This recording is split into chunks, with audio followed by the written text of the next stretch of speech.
अस्सलामुअलैकुम, welcome back to Sufi's kitchen with Nabeela. तो कैसे हैं आप सब। आज हम जो डिश लेके हाज़िर हुए हैं वो है चने की दाल और चिकन का मिलाप, जिससे बनते हैं मज़ेदार से शामी कबाब।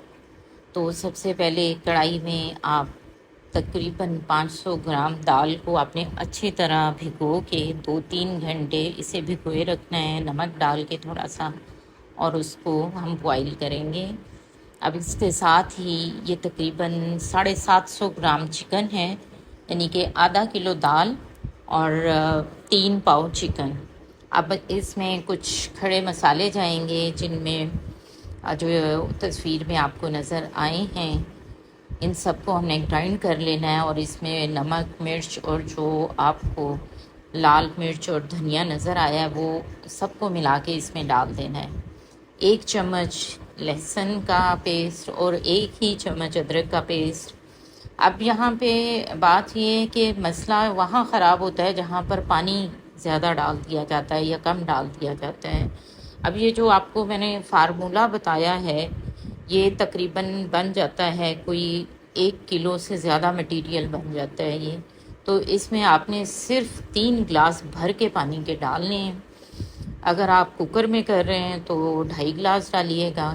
अगर आप देगची में कर रहे हैं, कढ़ाई में कर रहे हैं, तो जितने गिलास आपको मैंने पानी बताया है उतना ही डालना है। अगर पानी ज़्यादा हो जाएगा तो सब दाल के अंदर लेस आ जाएगी, जिससे शामी कबाब अच्छे नहीं बनेंगे। तो इसमें अब आप देखें कि तकरीबन गोश्त गल चुका है। अब इस स्टेज पे हमने गोश्त को बाहर निकाल लेना है, और दाल में ये जो आपको थोड़ा सा पानी नज़र आ रहा है, इसको हमने बिल्कुल खुश्क कर लेना है, क्योंकि अगर दाल में पानी होगा तो वो सही तरीके से इसको हम कूट नहीं सकेंगे। आपकी मर्ज़ी, आप इसको सिंपल देसी तरीके से कूट लें, हवनदस्ते में कूट लें, या इसको आप चॉपर में डाल लें। तो मैंने दाल को चॉपर में डाल लिया था। यहाँ एक चीज़ आपने नोट करनी है और उस पर अमल भी करना है कि कभी भी चिकन को आपने दाल के साथ नहीं कूटना, चिकन को अलहदा, और चिकन को कूटना नहीं है। इसको इसी तरह कटिंग बोर्ड के ऊपर रख कर बेलने के साथ हमने बस इसको प्रेस करना है और इसके रेशे बनाने हैं, ताकि हमारा रेशमी कबाब का मटेरियल तैयार हो।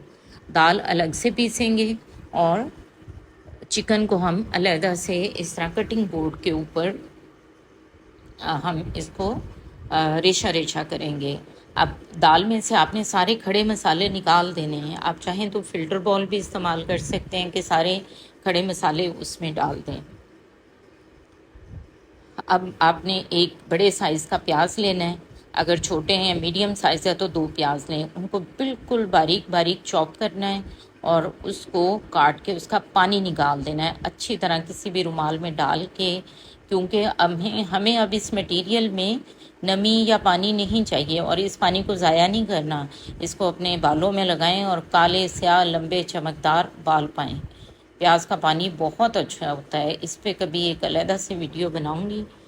बालों की खूबसूरती में प्याज के पानी का बहुत अमल दखल होता है। अब इस मिक्सचर में आपने दाल को ऐड कर दें। दाल के मिक्सचर में आपने प्याज़ों को ऐड करना है। अब ये आपके सामने 1 चम्मच 1 टेबल स्पून कसूरी मेथी, 1 टेबल स्पून दरदरा किया हुआ खुश्क धनिया और 1 टेबल स्पून गरम मसाला। और अब ये हरे मसाले हम इसमें डालेंगे। इसमें शामिल था हरा धनिया, पुदीना, बारीक कटी हुई हरी मिर्च। कुछ हरी मिर्चें लाल हो गई थी, वो भी मैंने डाल दी कि कलर में ज़रा एडिशन हो जाएगा। सामने आपको 2 अंडे भी पड़े नज़र आ रहे हैं, वो भी इसमें जाएंगे बाइंडिंग के लिए। नाज़रीन, अगर आप चाहते हैं कि लंच बॉक्स में ऐसा हो कि जिससे सब खुश हो जाएं, तो ज़रूर ये चिकन और चने के दाल के शामी आपने ज़रूर ट्राई करने हैं। एक दफ़ा बनाइए, फ्रीज़र में रख लीजिए। मेहमान आए या शाम की चाय हो या बच्चों को लंच देना हो, सैंडविच भी बहुत अच्छे बनते हैं। टिक्की वाला नान टिक्की के साथ भी आप खा सकते हैं, और सबसे बड़ी बात, इससे बहुत शानदार बर्गर भी रेडी हो जाते हैं। तो इस मिक्सचर को हमने अच्छी तरह मिक्स करना है। चाहें तो चम्मच से इसको लपेटते जाएं, नहीं तो हाथ से भी, मतलब जो तसल्ली हाथ से होती है वो तो उस तरह चम्मच कांटे से नहीं होती। हाथ से ज़रा इस तरह मिक्स हो जाते हैं कि मसाला, चिकन, हरे मसाले सब कुछ यकजान हो जाता है। इसमें आपने जो आपको मैंने मसाले बताए हैं वो आपको डिस्क्रिप्शन में भी उनकी डिटेल मिल जाएगी। लहसुन अदरक का एक एक चम्मच गया है इसमें। साबुत लाल मिर्च आपके पास अगर साबुत पड़ी है तो आप वो भी डाल सकते हैं।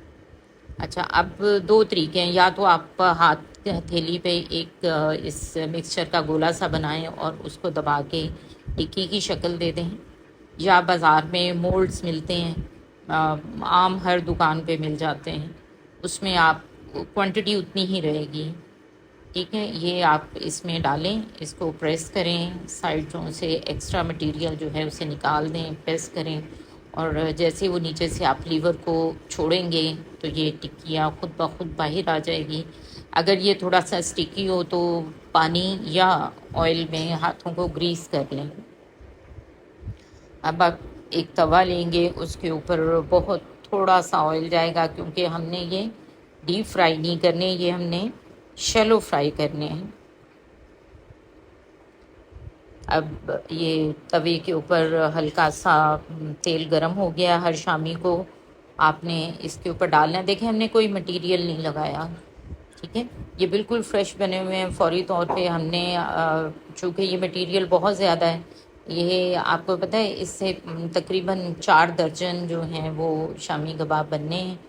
तो ये देखें, इसको हम उल्टाएंगे, बहुत ही खूबसूरत गोल्डन कलर आ चुका है। और इसको हमने बग़ैर किसी अंडे या उसके फ्राई किया है। अभी कुछ देर में मैं आपको अंडों के साथ भी फ्राई करने का तरीका बताऊंगी। वो उसका ये फ़ायदा होता है कि बच्चे बहुत शौक़ से खाते हैं। वो अंडा इतना क्रिस्पी होता है कि शामी कबाब का जायका तो अपनी जगह, और मगर जो वो अंडे का जायका होता है वो बहुत ही मज़े का होता है। नाज़रीन, अगर आप चाहते हैं कि रोज़ रोज़ मेहनत ना करनी पड़े तो ये शामी कबाब बनाकर स्टोर कर लें और वक्त पड़ने पर फ़ौरन इनको फ्राई कर लें। वैसे मेरा तो यही मशवरा होगा कि इसको फ्रोज़न शेप में जब आप निकालते हैं तो इसको अंडा लगा के ही आपने फ्राई करना है।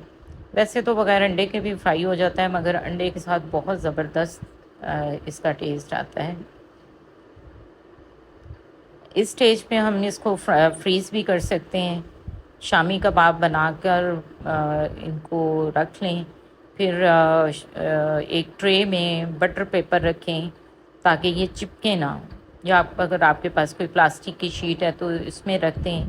कबाब बनाकर फ्रीज़र में रख कर इन्हें थोड़ा सा हार्ड कर लें, फिर ज़िप लॉक बैग या टाइट डिब्बे में डालकर फ्रीज़र में स्टोर कर लें, और ये नाज़रीन 1 माह तक बिल्कुल फ़्रेश रहेंगे।